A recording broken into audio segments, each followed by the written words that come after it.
বহু যুগ আগে যখন পৃথিবীর বুকে আধুনিকতার কোনো চিহ্ন ছিল না, তখন এক সুবিশাল প্রান্তরের কিনারায় একটি শান্ত ও সমৃদ্ধ জনপদ ছিল। সেই জনপদের এক প্রান্তে একটি পুরনো কিন্তু পরিপাটি বাড়িতে বাস করতেন এক প্রবীণ ও অত্যন্ত জ্ঞানী ব্যক্তি। নাম তার আব্দুল্লাহ।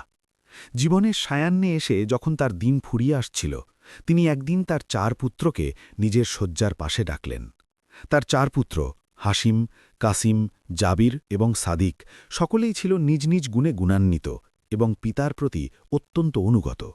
কিন্তু আব্দুল্লাহ তার মৃত্যুর পূর্বে তাদের জ্ঞান, ধৈর্য, ঈমান এবং মানবিকতার গভীরতা চূড়ান্তভাবে পরীক্ষা করতে চাইলেন। আব্দুল্লাহ তার 4 পুত্রকে বললেন, আমার প্রিয় সন্তানেরা, আমার যাত্রার সময় ঘনিয়ে এসেছে। এই পৃথিবীর মায়া ত্যাগ করার আগে আমি তোমাদের জন্য 4টি ওসিয়াত রেখে যাচ্ছি। এগুলোকে কেবল আমার শেষ ইচ্ছা ভেব না, বরং এগুলো তোমাদের জীবনের কঠিনতম পরীক্ষা। আমি দেখতে চাই আমার সারা জীবনের সঞ্চিত জ্ঞান ও ঈমানের আলো তোমরা কতটা ধারণ করতে পেরেছ। 4 পুত্রই পিতার কথায় শোকে মুহ্যমান হয়ে তার হাত ধরে বসল। তাদের চোখে ছিল পিতাকে হারানোর ভয় এবং তার আদেশের প্রতি গভীর শ্রদ্ধা। বড় পুত্র হাসিম, যে ছিল বাস্তববাদী ও দক্ষ ব্যবসায়ী, সে কান্না ভেজা চোখে বলল, আব্বা, আপনার যে কোনো আদেশ আমাদের জন্য শিরোধার্য। আমাদের জীবন আপনারই দান, বলুন আমাদের কি করতে হবে। দ্বিতীয় পুত্র কাসিম, যে ছিল জ্ঞানী ও পণ্ডিত, পিতার হাত ধরে বলল, আপনার প্রজ্ঞার আলোতেই আমরা পথ চলি। আপনার শেষ ইচ্ছা পূরণই হবে আমাদের জীবনের সবচেয়ে বড় জ্ঞানার্জন। তৃতীয় পুত্র জাবির, যে ছিল শক্তিশালী ও সাহসী বীর, সে বলল, আপনার সম্মান রক্ষায় আমরা আমাদের জীবনও বাজি রাখতে পারি। আদেশ করুন পিতা। ছোট পুত্র সাদিক, যে ছিল সবচেয়ে সরল, দয়ালু এবং পিতার প্রতি সবচেয়ে বেশি আবেগপ্রবণ, সে নীরবে চোখের জল ফেলছিল। তার নীরবতায় ছিল তার গভীর ভালোবাসার প্রকাশ। আব্দুল্লাহ মৃদু হেসে স্নেহের দৃষ্টিতে তাদের দিকে তাকিয়ে বললেন, আমার প্রথম ওসিয়াত হল, আমার মৃত্যুর পর তোমরা প্রত্যেকে 40 দিন নিজ নিজ ঘর থেকে বেরোবে না। এই 40 দিন তোমরা দুনিয়ার সমস্ত চিন্তা থেকে মুক্ত হয়ে শুধু এক সৃষ্টিকর্তার ইবাদতে মশগুল থাকবে। এটি তোমাদের আত্মার পরিশুদ্ধির জন্য। দ্বিতীয়ত ওসিয়াত হল, 40 দিনের এই নির্জনতা শেষ হলে তোমরা প্রত্যেকে আমার জন্য এমন একটি জিনিস নিয়ে আসবে যা তোমাদের নিজ নিজ জ্ঞান, বুদ্ধি ও বিশ্বাস অনুযায়ী পৃথিবীর সবচেয়ে মূল্যবান। তৃতীয় ওসিয়াতটি হল, আমি একটি সিন্দুক রেখে গেলাম যা তোমরা 40 দিন পর খুলবে। আর চতুর্থ ও চূড়ান্ত ওসিয়াতটি হল, তোমরা পাবে সেই মূল্যবান জিনিসটি আনার পর আমার কবরের পাশে। তার চোখে এক গভীর রহস্যের ছায়া খেলে গেল। তিনি সতর্ক করে বললেন, মনে রেখো, এই পথ সহজ হবে না। 40 দিনের নির্জনতায় শয়তান তোমাদের মনে কুমন্ত্রণা দেবে, তোমাদের দুর্বলতাকে কাজে লাগাতে চাইবে, আর শ্রেষ্ঠ সম্পদের সন্ধানে তোমাদের সামনে আসবে নানা প্রলোভন ও কঠিন পরীক্ষা। যারা ধৈর্য, প্রজ্ঞা এবং অটুট ঈমানের সাথে এই পথ পাড়ি দিতে পারবে, তারাই আমার সত্যিকারের উত্তরসূরি এবং আমার রেখে যাওয়া প্রজ্ঞার ধারক হবে। এই কথাগুলো বলার কিছুদিন পরই এক শান্ত ভোরে আব্দুল্লাহ তার সৃষ্টিকর্তার ডাকে সাড়া দিয়ে পরম শান্তিতে শেষ নিঃশ্বাস ত্যাগ করলেন। পিতার মৃত্যুর পর 4 ভাই তার কথা মতো নিজেদের প্রস্তুত করতে লাগল এক অচেনা ও কঠিন পরীক্ষার জন্য। তারা তখনও জানত না এই 40 দিনের নির্জনতা এবং তার পরের যাত্রা তাদের জীবনকে চিরদিনের জন্য বদলে দেবে। পিতার দাফন সম্পন্ন করে 4 ভাই ভারী হৃদয়ে নিজ নিজ ঘরে প্রবেশ করল। দরজা বন্ধ করার সাথে সাথে যেন দুনিয়ার সাথে তাদের সমস্ত সম্পর্ক ছিন্ন হয়ে গেল। তারা প্রত্যেকেই পিতার আদেশ অক্ষরে অক্ষরে পালনে দৃঢ় প্রতিজ্ঞ ছিল। প্রথম কয়েকদিন ইবাদাত, কোরআন তেলাওয়াত এবং পিতার জন্য প্রার্থনার মাধ্যমে বেশ শান্তিতেই কেটে গেল। কিন্তু সময় গড়ানোর সাথে সাথে তাদের প্রত্যেকের মনে শুরু হল এক অদৃশ্য ভয়ঙ্কর যুদ্ধ, তাদের নিজেদের নফসের বিরুদ্ধে, শয়তানের কুমন্ত্রণার বিরুদ্ধে। বড় পুত্র হাসিম ছিল একজন সফল ও দক্ষ ব্যবসায়ী। তার মন সব সময় হিসাব নিকাশ আর লাভ লোকসানে ব্যস্ত থাকত। 10ম দিনে তার মনে হল, 40 দিন এই দীর্ঘ সময় ব্যবসা বন্ধ থাকলে আমার সমস্ত অর্জন ধুলোয় মিশে যাবে। কর্মচারীরা হয়তো সব লুট করে নেবে। আমার পরিবার কিভাবে চলবে? শয়তান তার কানে বলতে লাগল, বোকাল মতো বসে আছো কেন? পিতা হয়তো শুধু তোমাদের আনুগত্য পরীক্ষা করতে চেয়েছেন। একবার বাইরে গিয়ে সব ঠিকঠাক করে এসো। ইবাদত তো পরেও করা যাবে। সম্পদ না থাকলে ধর্ম পালন করবে কিভাবে? হাসিমের মন চঞ্চল হয়ে উঠল। সে প্রায় দরজার দিকে এগিয়েই গিয়েছিল, কিন্তু পরক্ষণেই তার পিতার শান্ত সৌম্য মুখখানা মনে পড়ল। তার শেষ কথাগুলো কানে বাজতে লাগল। ধৈর্য ও ঈমানের সাথে পথ পাড়ি দিও। হাসিম কান্নায় ভেঙে পড়ল। সে জায়নামাজে বসে দোয়া করল, হে আমার রব, হে আমার সৃষ্টিকর্তা, হে আমার সবচেয়ে কাছের বন্ধু, আপনি তো আমার সাথেই আছেন। আমার একাকিত্ব তো আপনার উপস্থিতিতেই দূর হতে পারে। আমার পিতার আদেশ পালনে আমাকে শক্তি দিন। আমার দুর্বল হৃদয়কে আপনার ভালোবাসা দিয়ে পূর্ণ করে দিন। তার সরল বিশ্বাস এবং গভীর ঈমান এক ঐশ্বরিক শক্তি হিসাবে কাজ করল।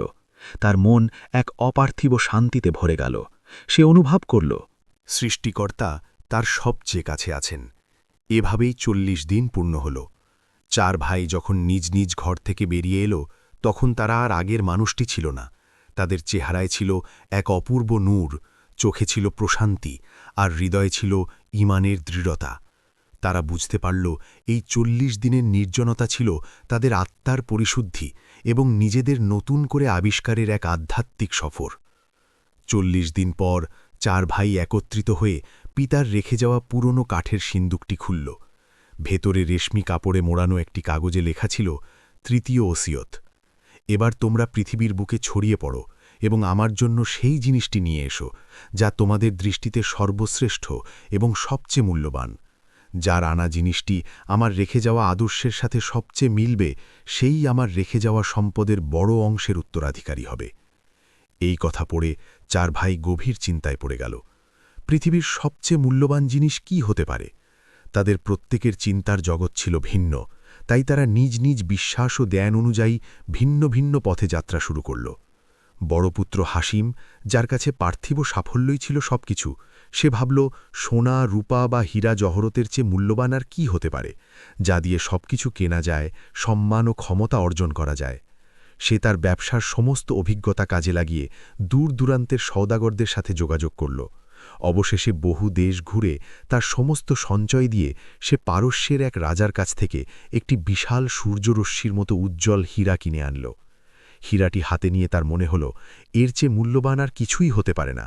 পিতা নিশ্চয়ই খুশি হবেন।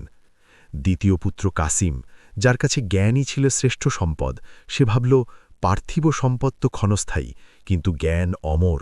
সে জ্ঞানের সন্ধানে বেরিয়ে পড়ল। সে বহু দেশ, বহু পাঠাগার এবং বহু জ্ঞানীর সান্নিধ্যে গেল। অবশেষে বহু মাস পর সে তিব্বতের এক দুর্গম মঠ থেকে এক প্রাচীন পাণ্ডুলিপি সংগ্রহ করল। সেই পাণ্ডুলিপিতে মহাবিশ্বের রহস্য, মানবাত্মার দর্শন এবং ন্যায়পরায়ণ রাজ্য পরিচালনার হাজারো সূত্র লেখা ছিল। পাণ্ডুলিপিটি হাতে নিয়ে সে ভাবল, এই জ্ঞান প্রজন্মের পর প্রজন্মকে পথ দেখাবে। এর চেয়ে মূল্যবান আর কি আছে?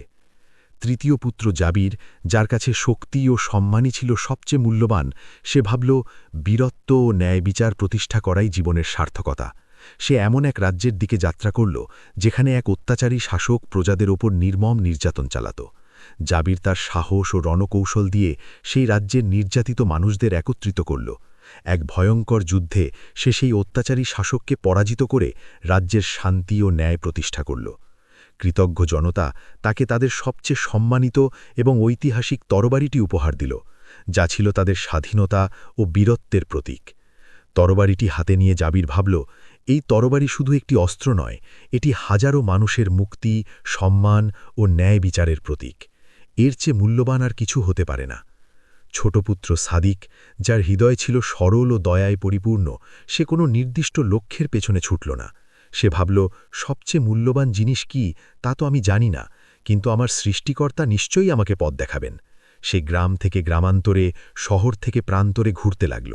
সে হীরা, মণিমুক্তা, জ্ঞান বা ক্ষমতার চাকচিক্য দেখেও আকৃষ্ট হল না। তার মন বলছিল, এসবের চেয়েও গভীর, আরও পবিত্র কিছু নিশ্চয়ই আছে। ঘুরতে ঘুরতে সে এক বিশাল উত্তপ্ত মরুভূমির প্রান্তে এসে পৌঁছল।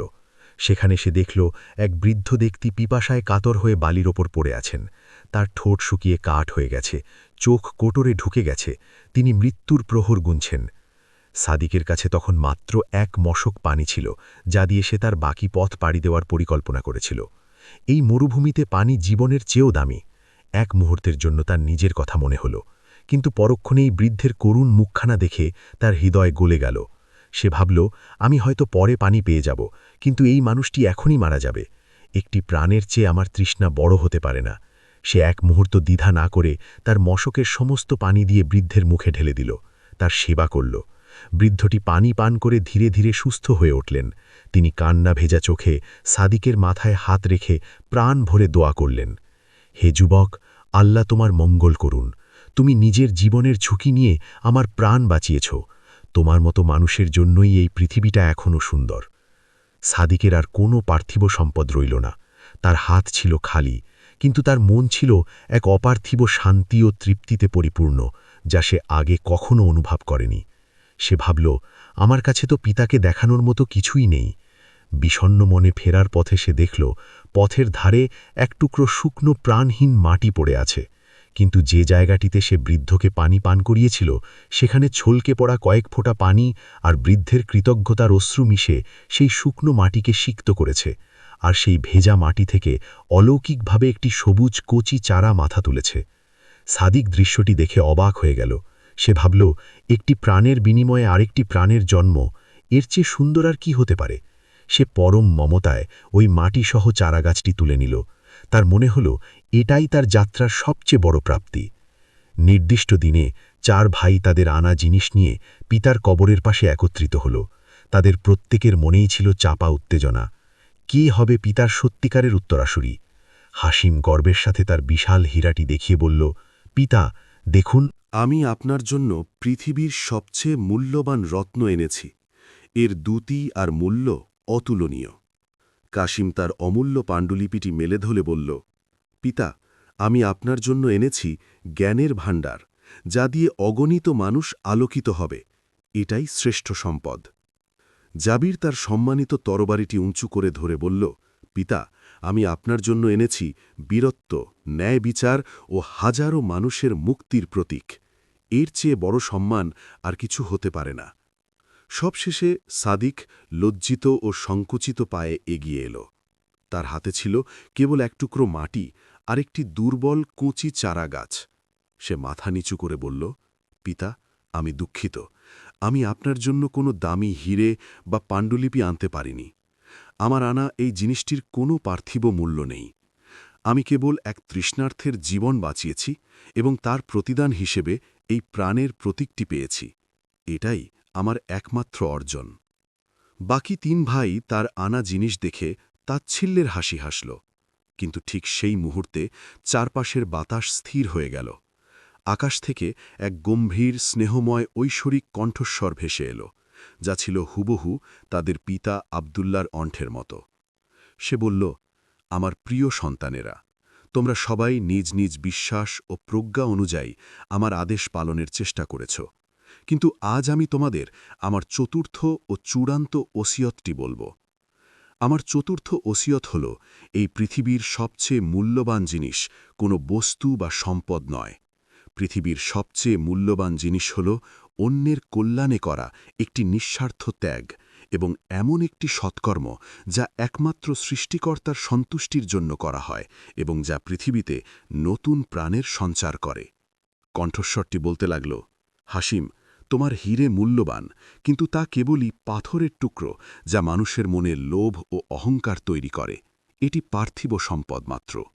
কাশিম, তোমার জ্ঞান মূল্যবান, কিন্তু সেই জ্ঞান যদি মানুষের সেবায় না লাগে, যদি তা থেকে বিনয় ও দয়ার জন্ম না হয়, তবে তা একটি বোঝা মাত্র।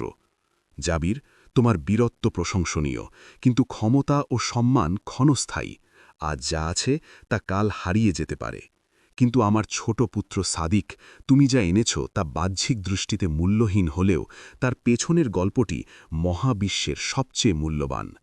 তুমি নিজের জীবনের ঝুঁকি নিয়ে নিজের প্রয়োজনকে তুচ্ছ করে এক অসহায় মানুষের প্রাণ বাঁচিয়েছ।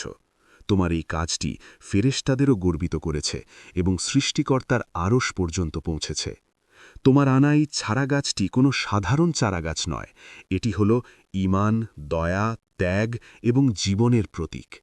যে মাটি এক তৃষ্ণার্থের প্রাণ বাঁচানো পানি আর এক কৃতজ্ঞ হীরের অশ্রুতে সিক্ত হয়ে নতুন প্রাণের জন্ম দেয়, তার চেয়ে মূল্যবান, তার চেয়ে পবিত্র এই পৃথিবীতে আর কিছুই হতে পারে না। সুতরাং আমার রেখে যাওয়া সম্পদের সবচেয়ে বড় অংশ পাবে আমার ছোট পুত্র সাদিক, কারণ সে আমার পরীক্ষাগুলোর মূল উদ্দেশ্য আত্মশুদ্ধি, ধৈর্য, ঈমান এবং মানবিকতাকে সবচেয়ে ভালোভাবে বুঝতে পেরেছে। সেই আমার সত্যিকারের উত্তরসূরি। এই ঐশ্বরিক বাণী শুনে বাকি ৩ ভাই স্তব্ধ হয়ে গেল। তাদের চোখের সামনে থেকে পার্থিব সম্পদের পর্দা সরে গেল। তারা তাদের ভুল বুঝতে পারল এবং কান্নায় ভেঙে পড়ল। তারা উপলব্ধি করল যে তারা এতদিন যা কিছুকে মূল্যবান ভেবে ছুটেছে তার সবই ছিল মায়া। প্রকৃত সম্পত্তি লুকিয়ে আছে নিঃস্বার্থ ভালোবাসা, দয়া ও ত্যাগের মধ্যে।